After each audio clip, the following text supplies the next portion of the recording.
ফেনীর পরশুরামের রাজশপুরে ছোট ভাইয়ের বিরুদ্ধে জমি দখলের অভিযোগ করেছেন আপন বড় ভাই। অভিযোগটি করেছেন রাজশপুর গ্রামের মৃত মুন্সি দুলা মিয়ার ছেলে আলী হোসেন।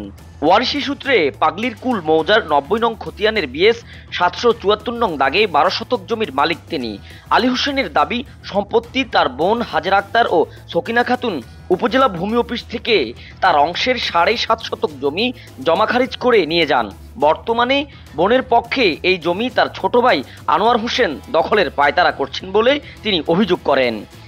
এই জায়গা খতিয়ান আমার নামে, আমি এই জায়গার মালিক। আমার বোনে এখান থেকে আপনার এই জায়গা খারিজ করে নিয়ে গেছে ২ নম্বর দলিল দিয়ে। এটা মানে তহসিল অফিসে গেছি, ওখানে আমি যা দেখতেছি যে এই কন্ডিশন বিভিন্ন ধরনের ডাক দিয়ে আগে ওনার সাথে আমি বিনিময় দলিল করছিলাম, সেই বিনিময় ৯০ দলিল দিয়ে উনি আমার এই জায়গা দখল করে গেছে, খারিজ করে গেছে। এখন প্রশাসনের কাছে আমি চাইতেছি যে আমার জায়গাটা, আমি চাই আমার ২৭৭ দাগের জায়গাটা আর খতিয়ান আমার নামে, আমি আমার জায়গাটা বুঝিয়ে পাইতেছে।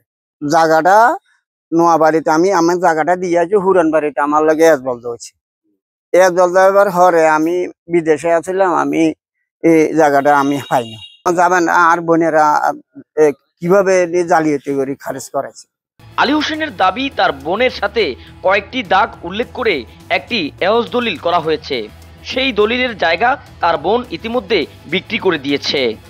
এ বিষয়ে আলী হোসেন ইতিমধ্যেই খতিয়ান বাতিলের জন্য উপজেলা ভূমি অফিসে একটি আবেদন জমা দিয়েছেন এবং সেই সাথে ফেনীর আদালতে একটি মামলা দায়ের করেছেন।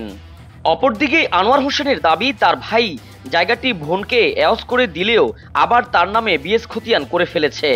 এখন আদালত যে রায় দেবে সে রায় তিনি মেনে নেবেন। আমি এখানে দাঁড়াই যে কথা বলতেছি, এই জায়গাটা আমাদের পৈতৃক সম্পত্তি। আমার বড় ভাই বোনের সাথে আওয়াজ দলিল করছেন। বোনের সম্পদ ১০ ডিসিম ওনার বাড়িতে নিয়েছে, এখানে বোনকে ৯ ডিসিম দিছে, আওয়াজ দলিল আছে।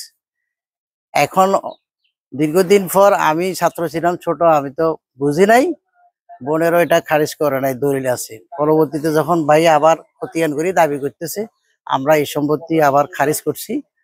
এখন বর্তমানে উনি একবার মামলা দিয়েছেন, মামলা আবার নিজ দায়িত্বে উত্তোলন করছেন, আবার মামলা দিয়েছেন, মামলা চলমান। কোর্ট কাগজপত্র দেখি বিজ্ঞ আদালত যেটা ডিসিশন দেয় সে আমরা মানে নিব, আমরা আইনকে শ্রদ্ধা করি। এদিকে এই ঘটনা নিয়ে স্থানীয় এলাকাবাসীরা বলছে, পারিবারিকভাবে বসে মীমাংসা করে নিলে উভয় পক্ষের জন্য মঙ্গল। তানভীর চৌধুরী, অনুসন্ধান 24, ফেনী।